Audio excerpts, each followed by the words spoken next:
इस वीडियो को देखने से पहले मैं रिकमेंड करूंगा तुम्हें जो स्क्रीन पे दिख रही है वीडियो, इस वीडियो को जाकर सबसे पहले देख लो, उसके बाद तुम इस वीडियो को देखना।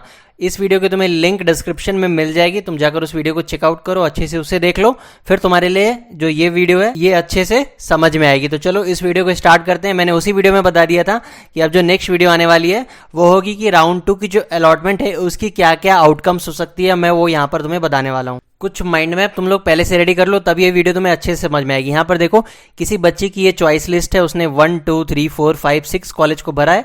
कॉलेज का नाम है ABCDEF, मैंने ABCD करके बता दिया है। अब देखो ये 6 कॉलेज की चॉइस लिस्ट उसने इस तरह से भरी है। अब देखो सबसे पहला पॉइंट है यहाँ पर, वो क्या लिखा हुआ है, allotment is upgraded to candidate's first choice.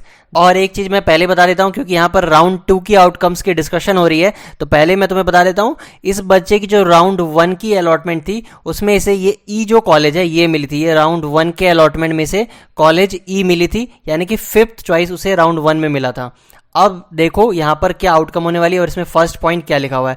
तो फर्स्ट पॉइंट लिखा हुआ है allotment is upgraded to candidate's first choice, यानी कि कैंडिडेट का जो पहला चॉइस था अलॉटमेंट उसी में अपग्रेड होकर आई है। यानी कि राउंड 1 में उसे ई कॉलेज मिला था, अब जो राउंड 2 की अलॉटमेंट आई है वहां पर उसे सीधे फर्स्ट चॉइस मिल गई, यानी कि चॉइस ए, ये वाली जो कॉलेज थी उसे मिल गई है। अब क्या करनी है वो मैं बताता हूं। सबसे पहले तो बता दूं, कैंडिडेट को सीट एक्सेप्टेंस फी पे करने की जरूरत नहीं है, क्योंकि ऑलरेडी उसने फर्स्ट राउंड में सीट एक्सेप्टेंस फी को पे कर दिया था। अगर तुम लोगों ने सारी वीडियो को लाइन से देखा है तो हर एक चीजें तुम्हें समझ में आएगी, इसलिए मैं बोलता हूं चैनल को सब्सक्राइब करके रखो, किसी भी वीडियो को मिस मत करना, क्योंकि हर एक वीडियो एक के बाद एक है, जो समझ में तुम्हें तभी आएगी जब तुम पिछली वीडियो को देखे होगे। तो देखो, तुम्हें फर्स्ट राउंड में सीट एक्सेप्टेंस फी पे करनी थी, तुमने पे कर दिया होगा, इसलिए जो राउंड 2 की अलॉटमेंट के बाद है यहां पर तुम्हें सीट एक्सेप्टेंस फी नहीं पे करनी है।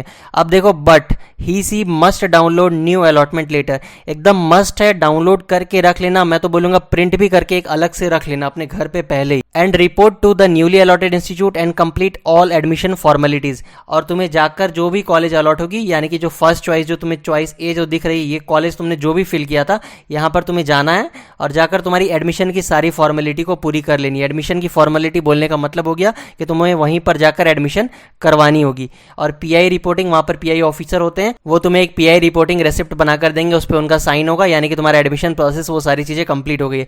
सच candidate can not participate in mop up round, यानी कि इस तरह के कैंडिडेट को मॉपअप राउंड में पार्टिसिपेट करने नहीं मिलेगा। On the other hand, if the candidate does not complete admission formality, he she will be debarred from any seat allotment in any future round, यानी कि अगर वो एडमिशन नहीं करवाता है ये चॉइस ए में जाकर, जो भी कॉलेज ने यहाँ पर फिल किया था, अगर वहां पर वो बच्चा एडमिशन नहीं करवाता है तो फिर उसे जो है वहां से अलॉटमेंट से बाहर कर दिया जाएगा। उसके बाद उसे आगे और कोई भी अलॉटमेंट में पार्टिसिपेट करने नहीं मिलेगा, यानी कि मॉपअप राउंड में पार्टिसिपेट नहीं करने मिलेगा। मैं तुम्हें यही बता देता हूं, ये वीडियो काफी लंबी होने वाली है, तो तुम्हें पेशेंस के साथ अच्छे से देखनी है, ताकि तुम कोई मिस्टेक मत करना इस काउंसलिंग के प्रोसेस में। क्योंकि देखो, सारे बच्चे तो हम लोगों की पर्सनल काउंसलिंग गाइडेंस को ज्वाइन नहीं किए है ना, जितने बच्चे ज्वाइन किए उसे तो मैं बता दूंगा, बाकी बच्चों को यहाँ पर वीडियो से ही अच्छे से समझना होगा कि कैसे क्या करना है।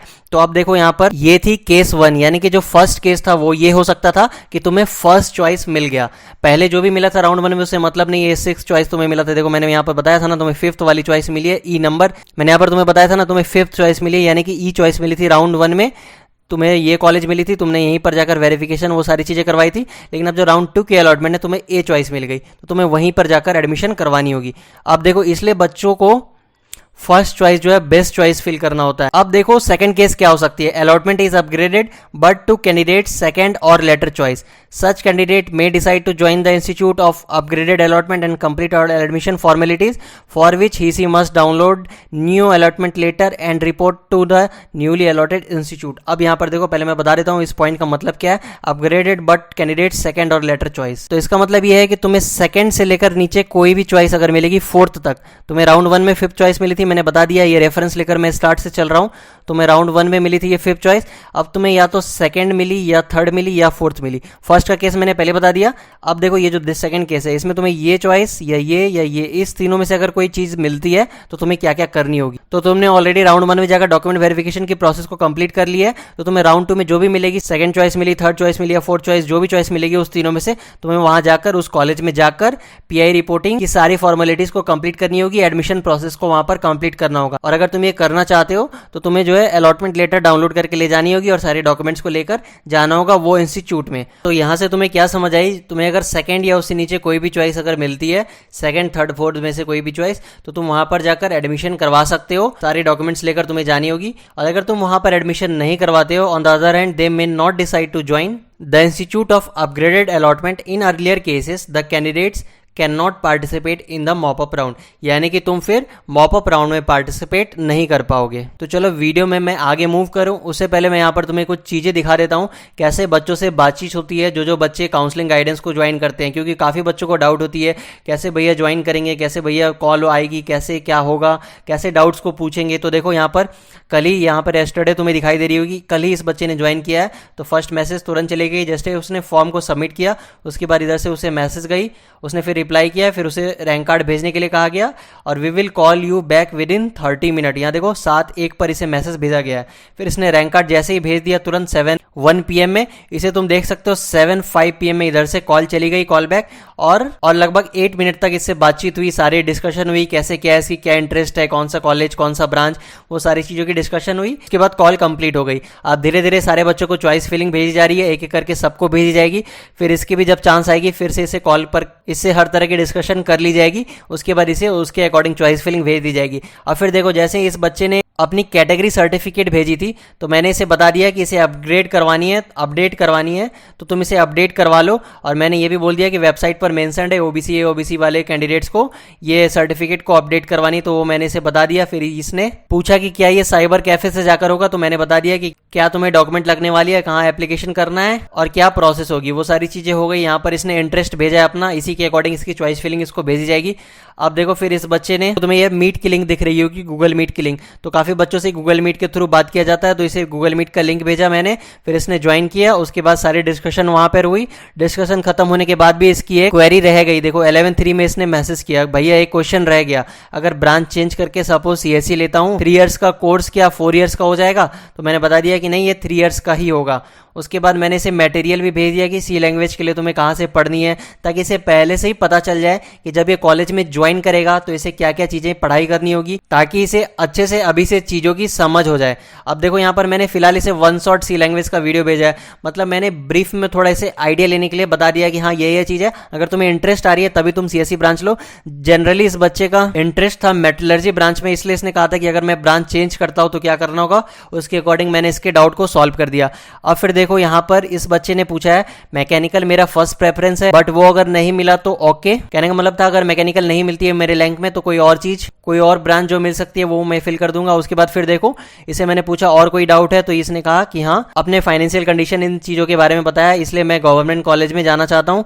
उसने बोला तो मैंने बोल दिया हाँ कोई टेंशन लेने की बात नहीं है, मैं उसी के अकॉर्डिंग तुम्हारी चॉइस फिलिंग कर दूंगा ताकि तुम्हें कोई ना कोई गवर्नमेंट कॉलेज मिल जाए। अब देखो यहाँ पर इस बच्चे ने पूछा था कि कौन कौन सी डॉक्यूमेंट्स लगेगी, तो मैंने इसे बता दिया जब भी तुम्हारी कॉलेज अलॉट होगी तो मैं उसके अकॉर्डिंग बता दूंगा, जो भी कॉलेज तुम्हें अलॉट होगी उस कॉलेज ने कौन कौन सी डॉक्यूमेंट्स मांगी है उसके अकॉर्डिंग तुम्हें वो सारी डॉक्यूमेंट्स लेकर जानी होगी। इसकी एक और डाउट थी, इसने देखो बंगाली में लिखा है तालेयार डोमिसाइल सर्टिफिकेट आलादा कोरे बनाते हो ना, तो इसे मैंने पहले ऊपर बता दिया था, फिर भी इसे थोड़ी कंफ्यूजन हो रही थी, तो इसलिए मैंने बोला कि रुको मैं कॉल कर रहा हूं। तो 10 मिनट में मैंने फिर इसे कॉल किया और अच्छे से सारी चीजें समझाई। फिर मैंने इसे बताया कौन से ऑफिसर से तुम्हें सिग्नेचर करवानी है, वो चीज मैंने इसे लिस्ट भेज दिया। फिर इस बच्चे ने कंफर्म कर दिया ओके, अब ये वहां जाकर उसे करवा लेगा। फिर वैसे ही इस बच्चे की डाउट थी कि आधार बायोमेट्रिक अपडेट नहीं है, कैसे क्या करना होगा, इसकी भी मैंने सारी डाउट्स को अच्छे से क्लियर कर दिया व्हाट्सएप पे। जब जिस बच्चे की जैसे जिसकी डाउट लगती है कि सॉल्व हो सकती है मैसेज पे, मैं ट्राई करता हूँ मैसेज पे रिप्लाई कर देने की, और अगर नहीं लगता है कि कॉल करनी होगी तो मैं कॉल पर जाकर उसे अच्छे से समझा देता हूँ।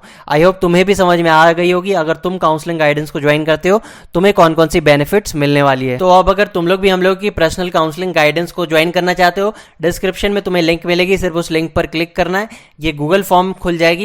यहाँ पर तुम लोग देख सकते हो आइडेंटिफाइंग योर पैशन, तुम्हारी क्या पैशन है, कौन सी ब्रांच में तुम्हें इंटरेस्ट है, उस तरह से तुम्हारी ब्रांच की सिलेक्शन की जाएगी, फिर चॉइस फिलिंग अच्छे से अच्छे की जाएगी। ये सारी चीज़ें यहाँ पर लिखी हुई है। उसके लिए तुम्हें पहले अपना नेम, ईमेल आईडी, तुम्हारी कॉन्टैक्ट नंबर जो तुम फिल करोगे वो व्हाट्सएप नंबर होनी चाहिए ताकि मैं उस पर कॉल कर पाऊँ। यहाँ पर फिर तुम्हारी जेलेट की रैंक और यहाँ पर तुम्हें कैटेगरी चूज़ कर लेनी है। कैटेगरी चूज़ कर लोगे, फिर यहाँ पर तुम जिस भी ब्रांच में इंटरेस्टेड हो, कोई क्वेश्चन पूछना चाहते हो तो तुम लिख सकते हो। वैसे मैं कॉल करूंगा ही, तो तुम फिर वहाँ पर अपने कॉल पर सारी डिस्कशन को कर सकते हो। फिर यहाँ पर तुम्हें 299 का अमाउंट पे करना होगा। उसके बाद तुम्हें यहाँ पर स्क्रीनशॉट लगानी होगी। जो अमाउंट तुम पे करोगे उसकी स्क्रीनशॉट ले लेना। यहाँ पर तुम ऐड फाइल में वो फाइल को ऐड कर देना, उस पिक्चर को। अगर तुम्हें कोई प्रॉब्लम हो रही होगी, पेमेंट में कोई भी प्रॉब्लम हो रही, तुम इंस्टाग्राम पर मैसेज कर देना जाकर। फिर यहाँ पर तुम फॉर्म को सबमिट कर देना। जैसे ही फॉर्म सबमिट होकर आती है, तुम्हारी नंबर हम लोगों के पास आ जाएगी। तुरंत नंबर सेव होगी और नंबर सेव होते ही फिर तुम्हें कॉल बैक चली जाएगी। फिर सारी डिस्कशन वहां पर हो जाएगी। चलो मूव करते हैं वीडियो में आगे। अब यहाँ पर देखो, allotment is not upgraded at all. अब देखो ये राउंड 2 की जो अलॉटमेंट आएगी, अगर यहाँ पर तुम्हारी अलॉटमेंट अपग्रेड नहीं होती है क्या मतलब है? इसका मतलब ये है कि तुम्हें जो राउंड 1 में मिली थी अलॉटमेंट, यानी कि ये जो तुम्हें 5th नंबर चॉइस मिली थी राउंड 1 में, तुम्हारी जो ये ई कॉलेज मिली थी तुम्हें, ये तुम्हारी यही रह गई राउंड 2 के अलॉटमेंट में भी। यानी कि तुम्हारी अपग्रेडेशन हुई ही नहीं, ऊपर वाली कॉलेज तुम्हें नहीं मिली। तो तुम्हें क्या क्या करनी होगी, क्या प्रोसेस होगी, अब ये मैं यहाँ पर तुम्हें बताने वाला हूँ। Such candidate may decide to join the institute of earlier allotment and complete all admission formalities. In this case the candidate can not participate in mop up round. तो अगर तुम्हारी अलॉटमेंट अपग्रेड नहीं होती है, तो तुम्हारी जो राउंड 1 में कॉलेज मिली थी, जहां तुम लोगों ने डॉक्यूमेंट वेरिफिकेशन करवाया था, तुम वहां जाकर आराम से तुम अपनी एडमिशन की फॉर्मेलिटीज को पूरी कर सकते हो, वहां एडमिशन तुम करवा सकते हो। On the other hand, they may decide not to join the institute of earlier allotment. In such case, the candidate can participate in mop-up round, but the seats allotted earlier will be forfeited. तो देखो, अगर तुम वहां पर admission नहीं लेना चाहते हो, यानी कि तुम्हें जो राउंड 1 में मिली थी, ऑब्वियसली तुम्हें वो उतनी अच्छी नहीं लगी होगी, इसलिए तुमने अपग्रेड का ट्राई किया था कि तुम्हें कोई कॉलेज अपग्रेड होकर मिल जाए ऊपर वाली। अब तुम्हें वो पसंद नहीं आ रही, तुम्हें जो राउंड 1 में मिली थी, तो तुम वहां चाहो तो एडमिशन नहीं भी ले सकते हो। तो अगर तुम वहां एडमिशन नहीं लेते हो, तो फिर तुम मॉपअप राउंड में आराम से पार्टिसिपेट कर पाओगे। लेकिन हाँ, तुम्हें एक चीज ध्यान में रखनी होगी, मॉपअप राउंड में सीट्स कम होती है, क्योंकि सारे बच्चे जो सीट ले लेते हैं, कुछ बच्चे अगर वहां से सीट को छोड़ते हैं या फिर कोई सीट रह जाती है, तभी वो सारी सीट मॉपअप राउंड में आकर वहां पर काउंसलिंग में आती है और सारे बच्चों को फिर वो मिल पाती है। इसलिए मैं पहले बता दे रहा हूं, जो तुम्हें जो अलॉटमेंट में मिलेगी राउंड 1 की, तो तुम्हें जो राउंड 1 की अलॉटमेंट मिलेगी, अगर तुम एडमिशन नहीं करवाते हो तो तुम्हारी वो अलॉटमेंट कैंसिल हो जाएगी, फिर वो तुम्हारे पास नहीं रहेगी, तभी तुम मॉपअप राउंड में पार्टिसिपेट कर पाओगे। तो इसलिए मैंने इसलिए पहले वाली वीडियो में भी बताया था कि मॉपअप राउंड क्यों इतना रिस्की है, क्योंकि वहां पर सीट्स कम होती है। अगर तुम्हारी रैंक थोड़ी पीछे है तो अब तो काफी मुश्किल होती है वहां पर। अगर कॉलेज में सीट नहीं रही तो तुम सोचोगे मॉपअप राउंड में वो कॉलेज मिल जाएगा मेरा, वो ब्रांच मिल जाएगी मुझे, तो हो सकता है कभी कभी वो तुम्हें ना भी मिले। इसलिए तुम्हें ट्राई करना है कि तुम्हें फर्स्ट राउंड में ही कोई ना कोई अलॉटमेंट मिल जाए, अच्छे से अच्छी चॉइस फिलिंग करनी है और तुम्हें कोई ना कोई कॉलेज ले लेनी है। फर्स्ट राउंड में मिलेगी, वहां तुम्हें डॉक्यूमेंट वेरिफिकेशन करवा लेनी है, फिर राउंड 2 में कोई ना कोई एक अपग्रेडेड कॉलेज ऊपर वाली मिल जाएगी, फिर तुम वहां पर जाकर आराम से एडमिशन करवा सकते हो। तो आई होप तुम्हें ये पॉइंट समझ में आ गई होगी। ब्रीफ में मैं तुम्हें फिर से बता देता हूं, अगर तुम्हारी अपग्रेड नहीं होती है, यानी कि तुम्हारी अगर जो फर्स्ट राउंड में जो चॉइस मिली थी, यानी कि ये ई कॉलेज जो तुम्हें मिली थी, अगर ये यही रह जाती है, तो तुम फिर जाकर या तो यहाँ एडमिशन करवा सकते हो। अगर नहीं कराओगे तो ये तुम्हारी कैंसिल हो जाएगी, तुम्हें फिर मॉपअप राउंड में न्यू अलॉटमेंट मिलेगी, न्यू फिर से चॉइस फिलिंग करनी होगी। मैंने पहले ही बोला था वीडियो काफी लंबी होने वाली है, लेकिन हाँ, तुम्हारे लिए काफी इंपॉर्टेंट है, तुम्हें अच्छे से सारी चीजों को देखनी होगी। अब देखो, candidates allotment in round 1 was cancel during document verification. अगर राउंड 1 में तुम्हारी डॉक्यूमेंट वेरिफिकेशन के कारण अगर तुम्हारी अलॉटमेंट कैंसिल होती है, तो फिर क्या क्या तुम्हारे पास चांसेस रहती है।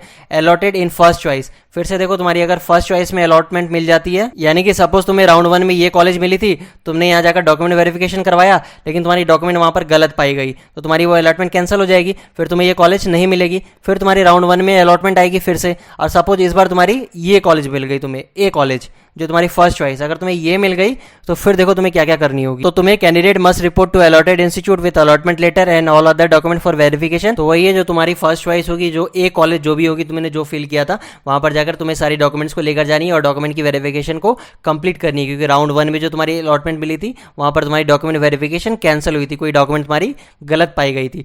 तो अदरवाइज अगर तुम ये नहीं करते हो तो the allotment will be cancel, तुम्हारी अलॉटमेंट भी कैंसिल हो जाएगी जो भी तुम्हें राउंड 2 में मिलेगी, और फिर तुम मॉप अप राउंड में भी पार्टिसिपेट नहीं कर पाओगे। देखो, allotted in other than first choice, यानी कि अगर तुम्हारी फर्स्ट चॉइस नहीं मिलेगी, उससे नीचे वाली सेकंड, थर्ड, फोर्थ कोई चॉइस अगर तुम्हें मिलती है, फिफ्थ चॉइस तो तुम्हें फर्स्ट राउंड में मिली थी, अब सेकंड राउंड में अगर तुम्हें फर्स्ट चॉइस नहीं मिलती है, फर्स्ट चॉइस के लिए मैंने बता दिया, अगर सेकंड या लेटर चॉइस कोई भी मिलती है, तो तुम जाकर कॉलेज में जाओगे, वहां पर तुम अपनी डॉक्यूमेंट वेरिफिकेशन करवाओगे। तुम चाहे तो एडमिशन ले सकते हो, मे और मे नॉट, तुम एडमिशन ले भी सकते हो, नहीं भी ले सकते हो। अगर तुम एडमिशन ले लेते हो तो तुम फिर मॉप अप राउंड में नहीं पार्टिसिपेट कर पाओगे, और अगर तुम एडमिशन नहीं लेते हो तो फिर तुम्हारी वो सीट तो कैंसिल हो जाएगी, लेकिन हाँ तुम मॉप अप राउंड में पार्टिसिपेट कर पाओगे। आई होप तुम्हें ये पॉइंट अच्छे से समझ में आ गई। अगर तुम्हें फिर भी कोई डाउट है तो तुम नीचे कमेंट करना, मैं वहां पर फिर से तुम्हें अच्छे से बता दूंगा। अब देखो, क्योंकि राउंड 1 में तुम्हारी डॉक्यूमेंट वेरिफिकेशन कैंसिल हुई थी, तुम राउंड 2 में फिर से जा रहे हो डॉक्यूमेंट वेरिफिकेशन के लिए, तो अब देखो यहाँ पर क्या क्या आउटकम तुम्हारी हो सकती है।